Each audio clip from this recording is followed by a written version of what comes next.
So today's session, what we're going to be talking about is using your IT strategy as a catalyst. Todd, Bortke, and Jason Carlson are going to be telling us a little bit about that, increasing your business value, security, and profitability by defining a multi-year IT strategy that aligns with your goals. So a little bit about Todd and Jason. So starting off with Todd, he is the Vice President of Operations at Network Center. Todd's experience is vast. He is an information technology executive with IT experience. He is a member of senior management at NCI, along with many years of experience in leadership, system and network administration, virtual CIO, software development, EHR implementation, health information exchange, privacy, security, project management, data center design, and operations support. He has the ability to drive business processes and optimization throughout the organization in support of corporate goals and revenue enhancement. Jason's the infrastructure team manager at Network Center. As a leader in technology, Jason has been successful at driving transformational change and implementing process improvements across multi-factored industries, including finance, manufacturing, and healthcare. From spearheading project implementations to seamlessly integrating systems, Jason's expertise in change management has taken organizations to new heights. Please welcome Todd and Jason.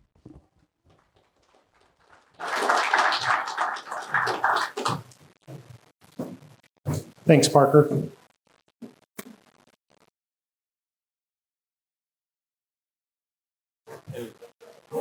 Whoa, that's bright. My colleague Jason and I get a few minutes here to chat with you about strategy.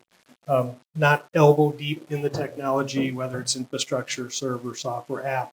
But we're going to talk about a road. We're going to talk about an IT strategy. We want you to think about what road your organization is on today. We want you to think about how your organization is accelerating. Each organization is different, and we're going to talk quite a bit about that today. With an IT strategy or with a roadmap, it should be able to go left and right, just as your business is going left and right, but you should always be progressing, always going uphill. You need to know what the organizational desired outcomes are. You need to know what the business is all about. And at different times during the life cycle of a business, there will be ups, downs, left and right. So at the end of the day, what you want to do is be taking your technology and supporting everything in your business. And so as we take the next 40 minutes or so to go through, we hope to kind of explain how to start in the future and look back. So let's begin. Right. So now we're just going to go over this slide about what, why, and how. So what is an IT strategy? Why implement an IT strategy, and then how to progress down the road of implementing that strategy. You bet. So we'll talk a little bit about the benefits. So always a return on investment, right? Whether it's a return on investment from a finance side, from a timing side, from an optimization or an efficiency side. So you build out your technology roadmap. And again, you have to step back. This is not something that happens once a year during budget season. This is something that should be a living document. You should be looking at it, reviewing it at least quarterly. We'll talk about that. You need to know what your business is about. Businesses will change. They will transform. So you need to look at what your business is doing today, what your shareholders, your owners, your colleagues, whatever it is, what they're trying to do in the near future and in the distance, and look back. It's a strategic blueprint. It has to have some visualization to it. That visualization will help your executives, your shareholders, your board members, your community, depending on the type of vertical you're in. It will help them understand why you need resources. Resources come in staffing, and it comes in financial resources and time commitment across the organization. So it's very strategic. And it's really to transform, right? It's about transforming the current state to the future, but not walking from the current state to the future. We're going to talk about being in the future looking backwards, not necessarily looking forward from today.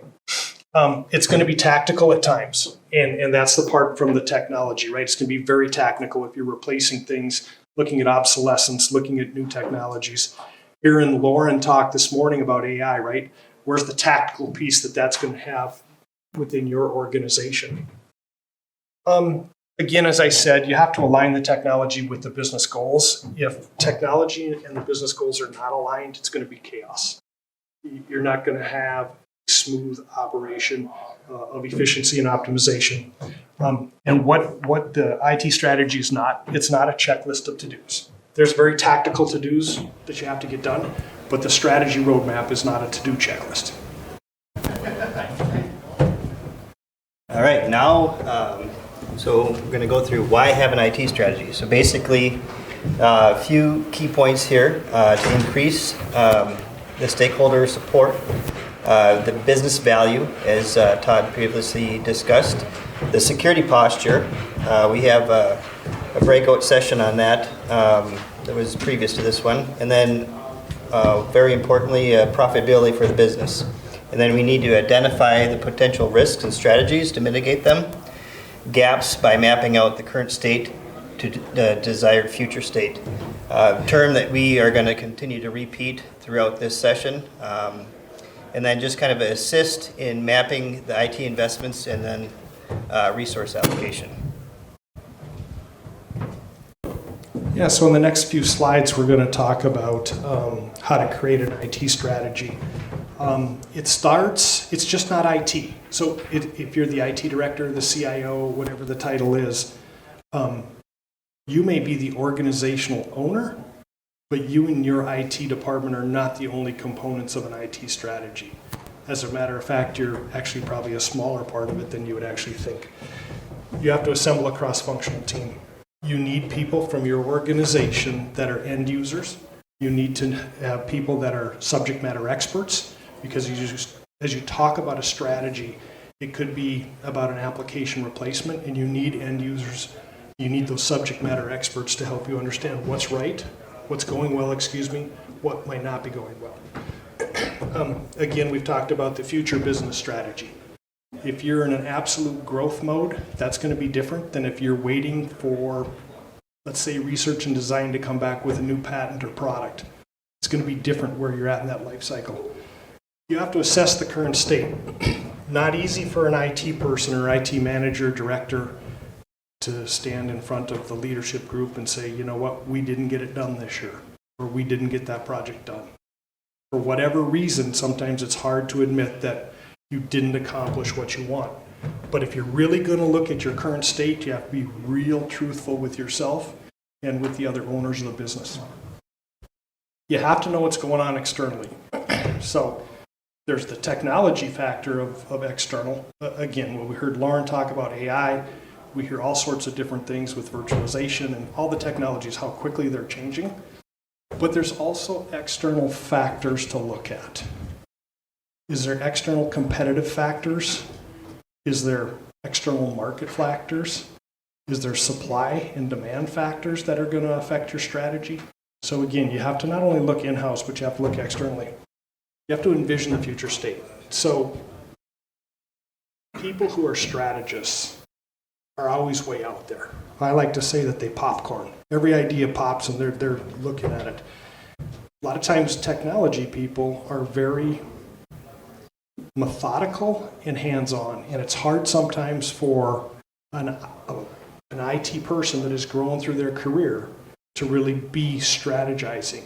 They would much rather be technical. That's their comfort zone. So sometimes you have to understand that maybe you really need to step out of your comfort zone when you do strategy work. Conduct a gap analysis. I already talked about it. You've got to understand where you are. You have to understand what you're missing. If you're low on security or if you're light on security, you need to call that out. Yeah, let's move to the next slide. Thank you, Jason. So again, continuing on how to create it. Look at 5 years. Put the company, put your IT department 5 years from today and look back to today. What dependencies have to happen to get there? And at the end of the day, or the end of the presentation, we're going to kind of wrap that up. Define an operating model. Your model might be that you have no IT and that you leverage partners. Your model might be that you've got a small IT department and you do most things in-house, but for big project work, you look outside. You might have a model where you do all IT in-house and you're only looking for partners when you're trying to procure licensing, hardware, et cetera. So what is the model that's going to fit best for your company? Again, you have to analyze the initiatives because every initiative in the organization is going to be competing for the same thing: people power and financial support. Doesn't matter if it's marketing, HR, IT, every department, sales. You have to build out an implementation roadmap, and we'll talk about that in a little bit. You have to socialize it with your executives or your shareholders or whoever's making the leadership decisions. And you may be part of that leadership group, but you have to continually let them know that technology has to be embedded into the organization, not a secondary thought. At the bottom, assign success metrics. Everybody hears about KPIs, and we'll talk about those in a little bit more. The last two things on the bottom that are a continuous circle, you have to govern the journey, and that never stops, and you have to communicate continuously. Thanks, Todd. So the next step we're going to talk about is assembling a cross-functional team. So basically, one of the things you want to do is bring together people with different expertise and different departments from your organization. So you want to bring, finance, you want to bring sales, marketing, all together so you can really come up with a better idea of what their challenges are and how to meet them. Address the challenges of the modern business environment. It takes constant innovation to survive, especially in today's world. And as we touched a little bit with AI and how that's going to kind of transform how we do business going forward. So again, talk about the future, right? What's the future business strategy? Once you know the future, or you think you know the future, then you start building it out from today. What are the visions and objectives? Core values in your organization. Those can have a tremendous impact on how you decide to build out your roadmap strategy. We're going to go through a SWOT. Maybe a lot of you have gone through that. I take a little different perspective on SWOT, and I'll get to that in just a little bit. Tactics, operational delivery, that's where the communication comes, particularly if you're affecting everybody in your organization. Simply changing out, pick it, right? Change out something in the organization. If it's not communicated out widely and everybody understands the why and when, it can cause significant challenges. Resources and resource allocation. And I can't stress this enough. People's time is really valuable in the organization. There are so many probably shining assets in your organization. They're diamonds in the rough. And so when you build out that IT strategy team, you have to really look across the organization. A lot of times it's somebody you didn't think about that's really going to be able to bring a strength or bring a weakness forward or a threat to the organization that you can really work through. Measure and analyze. And then future thinking. This is something that's not talked a lot about. You can think about the future, but when you do futuristic thinking, it's putting yourself in that position 5 years from now and looking back. And so again, listening to Lauren this morning, I think about I have a young individual who's interning with our organization, and afterwards I said, man, I wonder what you're going to be thinking 20 years from today. Hopefully I'll be retired by then, right? But he goes, yeah, I really wonder. And so I think it's really important to take that future position and look back. All right. Now assessing the current state. So it's basically, the current state is how you describe the process you have right now, not just the problems you have with the process, but all the other steps and actions involved. So what I like to kind of do is, doing process mapping and then being able to visualize what the current state is of the environment. So the current state analysis enables a business to evaluate the current state of its processes and identify issues, opportunities for improvement, understanding critical aspects of the process, which future state will need to account for. Back to you, Todd. So when we look at external factors or trends, right, it's It's what it is, right? It's what's trending. And trends come and go. Some stay longer and become default standards. Other trends go away. How do you stay up to date today in current trends? Just let you think about that for a minute, right? So those of you online, those of you in the room here, right? I don't know if you're 100% IT every day. If you're 15% IT or in an executive role that IT reports to you, how are you staying abreast of the different trends that are happening? Partnerships, I suspect, are one way. Conferences are another way. Reading, just the whole online thing about what's there. Just keep in mind that whoever you're working with regard to your technology solutions, they should be able to provide information to you when you need it. And most organizations, NCI included, is if you're asking for information, we feel that we have a partnership duty to get it back to you. Right? So again, you may be taking this completely out of IT and thinking about your distributors, your suppliers, whatever, right? They should be able to help you also look at what's trending. So not only that, but what's emerging and what's new. Security isn't new. The tools to protect ourselves and to protect you and the organization is new. Every hour of every day, there's something out there that's either going to help us or hurt us. How do you stay abreast of what's coming there? Old adage, been around for a long time. Bleeding edge versus cutting edge. You may be an organization that needs to be on the bleeding edge because that might be what your business is all about. You may be in a perspective where you don't want to be there, but you want to be right behind it. That's a strategic strategy from the organization. And if the organization changes their business model, your IT roadmap is going to have to change with that.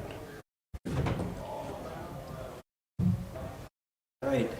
As we've been discussing through the previous slides, envisioning the future state. So looking 5 years out and then focusing on what you want to be in 5 years and then kind of backtracking from there. So like the first point, design from the future backwards, not from the present forward.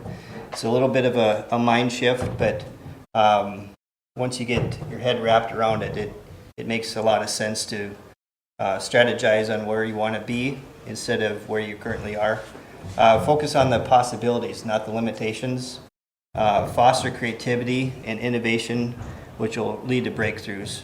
And then think outside the box and always question the status quo. I get another one. So then kind of here's going to be the don'ts of it. So, don't rush to judgment saying, yeah, we have tried it before and it doesn't work. As Todd previously mentioned, with the innovation, things are changing all the time. So just because it didn't work before doesn't mean that it's not going to work in the future. Don't have an attitude of good luck getting approval for it. That is why you need the stakeholder support and being able to really engage, communicate with the stakeholders is very important for any type of an approval. Don't harbor the thoughts of, we don't have time to do it now. And a little bit down the line, we're going to be talking about what type of, I'd say, projects to focus on first, and ones that are not really going to benefit. So that kind of ties into that. So, and then also don't say this will never work because our culture is different.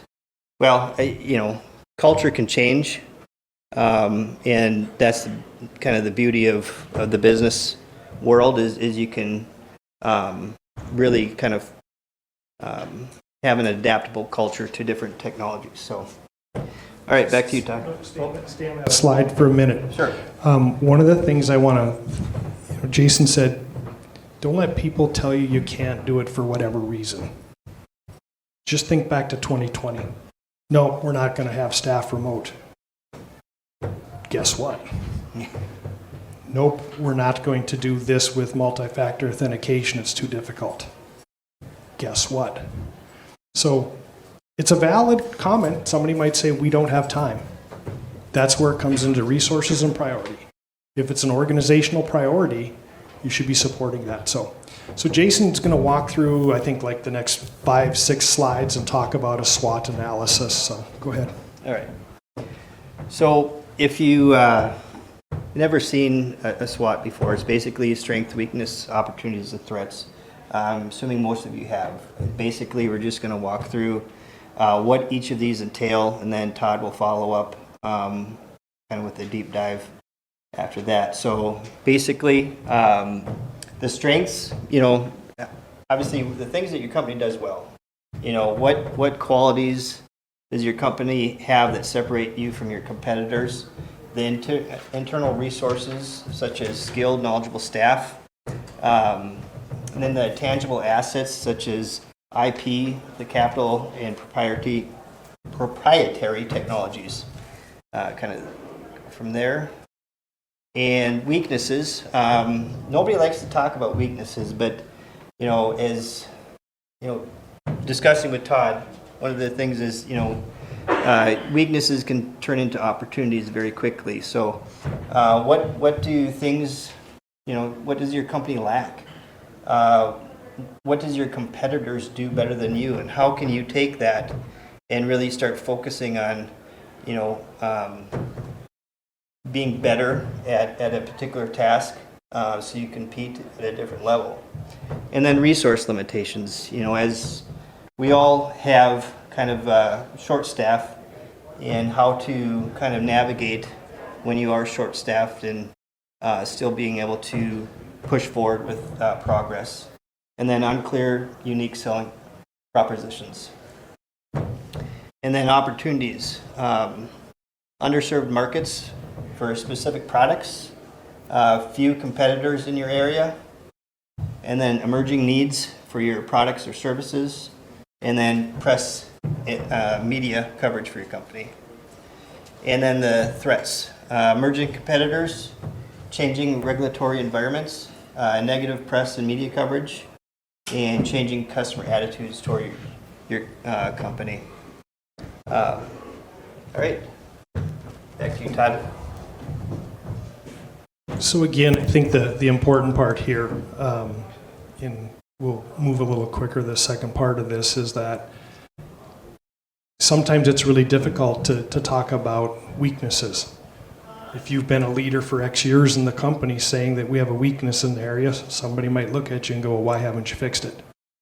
But weaknesses are an opportunity. And maybe it's just as I've spent decades in technology, have realized that it's okay to say we didn't do it right, or we didn't get it done, or we haven't been concentrating on that. Because that simply means now that I'm communicating with my leadership, I'm going to take that weakness and we're going to talk about it and try to turn it into an opportunity. Sometimes the hidden weaknesses that you don't want to talk about is the biggest thing that can help you optimize your business. So there's a couple things. We just talked about a SWOT analysis. Not sure if many of you have heard of PESTLE. So again, that's the political, the economic, the social, technology, legal, and the environmental analysis. When you think about our IT roadmap strategy, all of those areas have to be thought about. If you're a large enough company, you may have a legal team that's already thinking about it, right? But in a lot of companies, it's going to be that cross-functional team that you created trying to address all of those areas. Market trends, customer needs, and again, opportunities for growth. Next one. All right, so now is creating an IT strategy blueprint. And again, we hit on this before, the 5-year mark. Basically, you need to analyze environmental factors that affect your organization and strategy. And enterprises strategy drives its technology strategy. And then set a vision for IT, and then set objectives and goals for IT. And 5 years is a pretty big stretch for all of this because there's so many things that are changing, even it seems like month to month.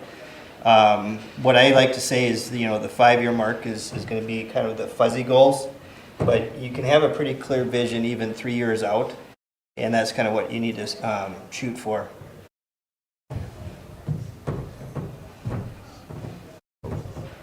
And then continuing on, it's basically conduct a strategic assessment of your IT capabilities, which is extremely important. So you want to know exactly what you're capable of doing now, and then also envision what you want to be capable of in 5 years, and then how that aligns with the business strategy.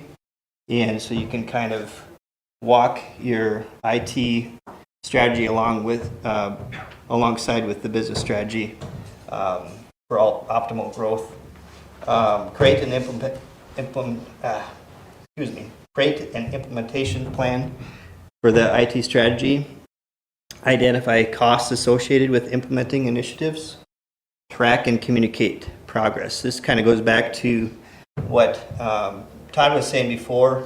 Communicate continually. I mean, the one thing I cannot stress enough, especially with your stakeholders, is constant communication. Okay, so Jason and I have been just putting a lot of words out there, right? But when we started, we said this is really a thought-provoking process. It's not a deliverable that you go by X, you follow the tactical 15 steps, and it's up and running. This is really, you've got to carve out time. However your organization do strategy work, it's really, really important. If you miss an opportunity, it's lost. It might come up again, but if you miss an opportunity, it's lost. So, IT operating models, right? The operating model's in the middle. Every organization's going to be different. There's no right answer, there's no wrong answer. Start in the bottom right corner. What technology or technologies are you going to use? Where are you going to source your technologies or your partners? Where are you going to get your human capital? Where are you going to get your people? Where are you going to get the skills? How are you going to keep them in your organization as you skill them up? As you invest in training and things like that, they become a big commodity out there. How are you protecting your investment? Performance management. Nobody likes to say we didn't get it right. Nobody likes to say we failed on a goal. You have to measure. And if you measure and you don't get there, okay, at least you tried, right? So try again. Maybe you have to make some changes. Capabilities, services, processes, that's the tactical piece that we talk about. So there is a major component of the roadmap that is very tactical. And then organization and governance. How many people think of it this way? When your users walk into the building this morning at work, they expect the lights to work, they expect the heat to be on in North Dakota, sometimes I guess the air conditioning. They expect their computer to work, right? They expect their Wi-Fi devices to work, they expect their email to be there. They don't expect to have a piece of hardware fail. When I was at the medical center, 3,300 people, that's what they expected. I suspect your people want the same. Okay, next slide, Jason. So this might be a little hard to see.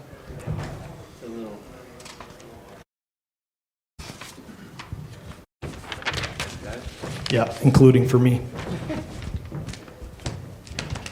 So if we look at the traditional column, the column in the middle really talks about the traditional, and it says, based on supply and demand, rigid service management across different functions, specialists focused on optimizing activities, integration and standardization drive the architecture, strategic sourcing, etc. You go to the agile world. Now, agile's been used as a word for quite some time. There's a lot of different pieces around it.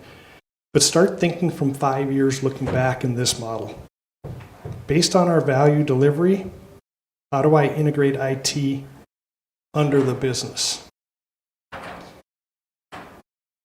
Focus on output. Not focus on deliverable, but focus on output. Workforce mindset. Be proactive and work across disciplines. IT is just not in that door that opens up and there's 15 cubicles. There's shadow IT to think about that's in your heating, cooling sector. There's technology in your power sector. There's technology in your human capacity to hire people. So technology is everywhere. It's a continuous delivery, and you have to adjust your strategy. But you have to carve out time in your busy day to think about your strategy. And then, as I've said before, network of partners, right? Depending on what type of partner you use, have contracts in place. So again, the IT operating model is different for every company.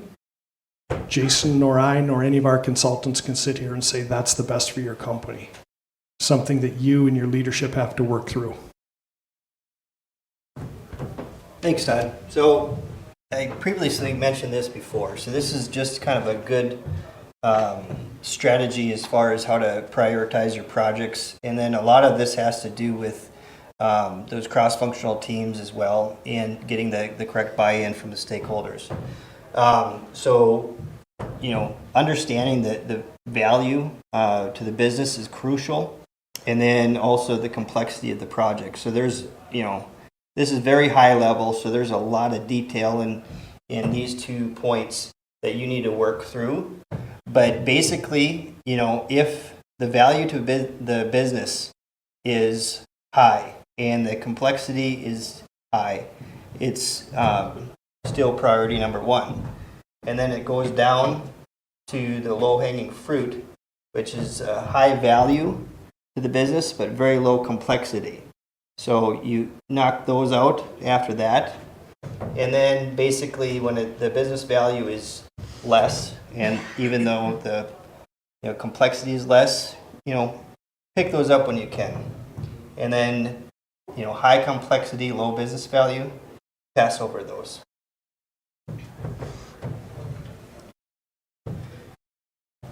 Back to you, Todd. So the implementation roadmap. So this is where you actually start having to design out what you're going to do. So after you've spent the hours, the time investing in strategy, getting your cross-functional team, you need to start building out high-level tactics. 5 years from now, I need to be here with my business. What are the dependencies I have to have in year 4? What dependencies do I have to have in year 3? What dependencies do I have to have next year? Do I have that dependency for next year in next year's budget? If you have to budget for 3 years, do you have those dependencies in year 2 and year 3? Again, it's standard finance model work, but we're applying it to a 5-year look-back strategy. Each tactic should have a timeline associated with it. First quarter, second quarter. You may get down to saying it's got to be done a certain week during a certain month. Again, however your organization operates around timelines, You have to break the task down into smaller tasks and smaller jobs.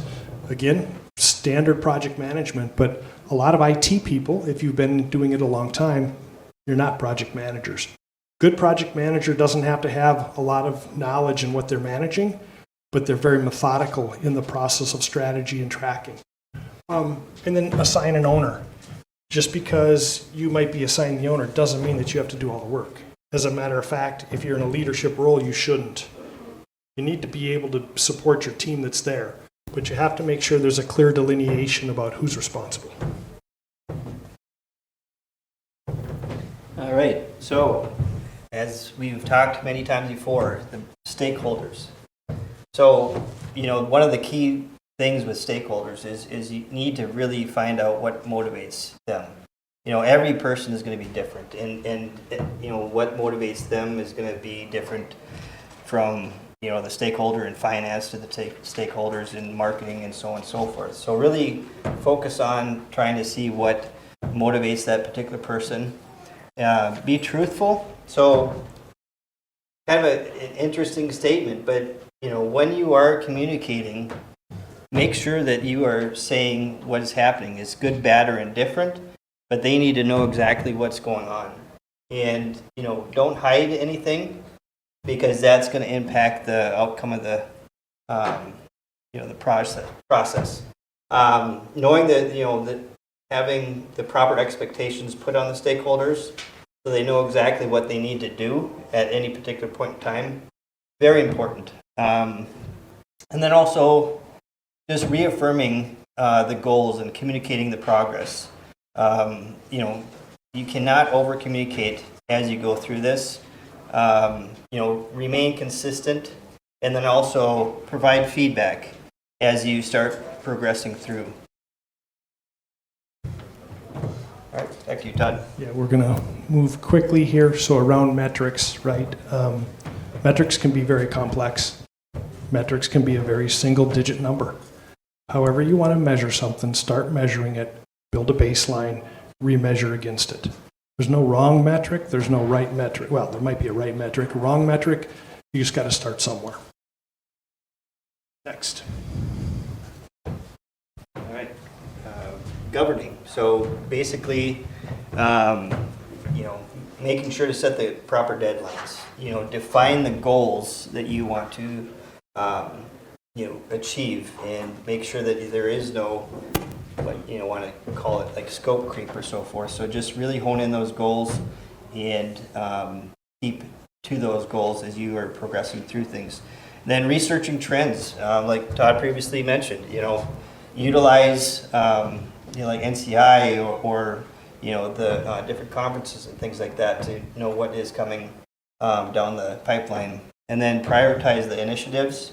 That kind of goes back to the previous slide about how to prioritize things, and then also monitor progress. So Jason was mentioning constant communication. It's really important. Concentrate on the bottom message here. Be aware, though, you can over-communicate. If it's very lengthy communication, it needs to be concise to the point, and it needs to provide an update. With all of the text messaging, Microsoft Chat, email, pick your flavor of communication. You have to be very concise with it. All right, now we're going to go through the challenges of the IT roadmap. So basically, kind of the uncertainty, of where the direction of the business. If you don't have a good business plan, lack of resources. If you're short-staffed, that's going to create a huge challenge into implementing this.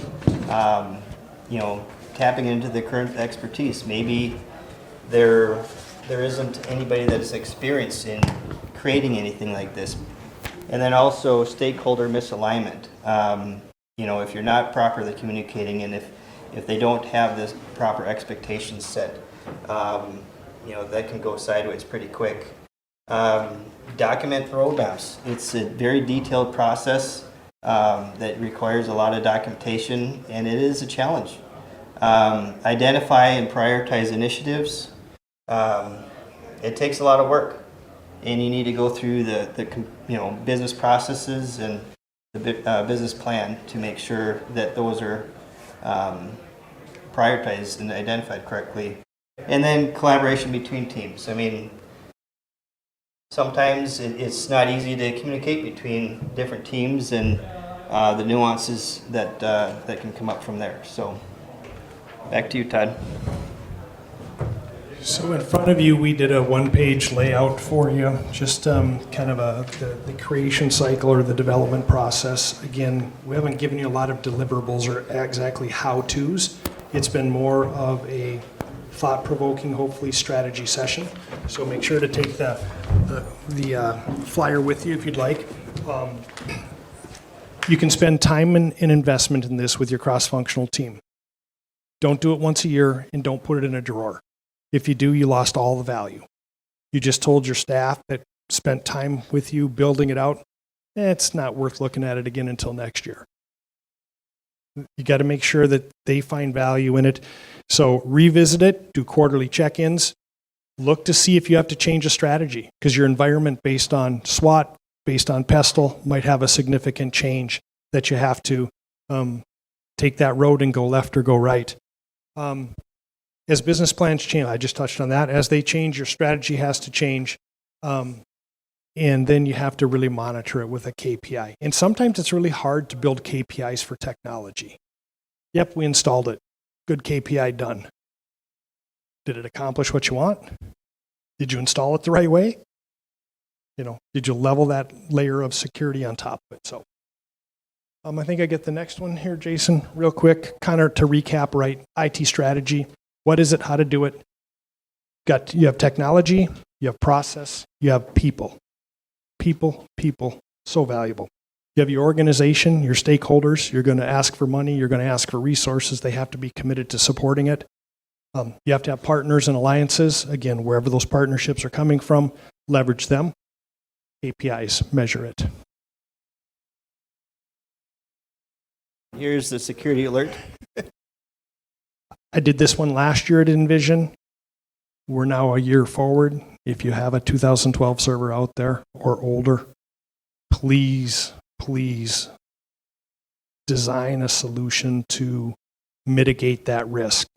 You may have to keep that server or that application, but think about reducing the risk by isolation.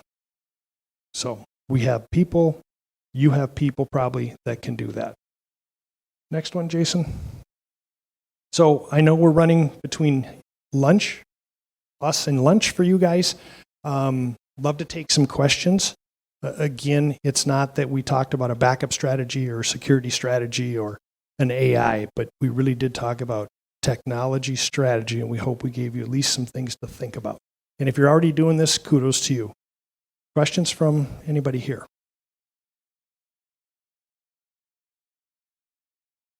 So we either put you to sleep or we did an okay job. So thanks for attending. Thanks for coming to Envision. Jason and I and all of our other colleagues, as Ben and Brady mentioned, if you have questions about anything, just tap one of us in these electric blue shirts and we'll see if we can help. Thanks, guys. Gals, thank you.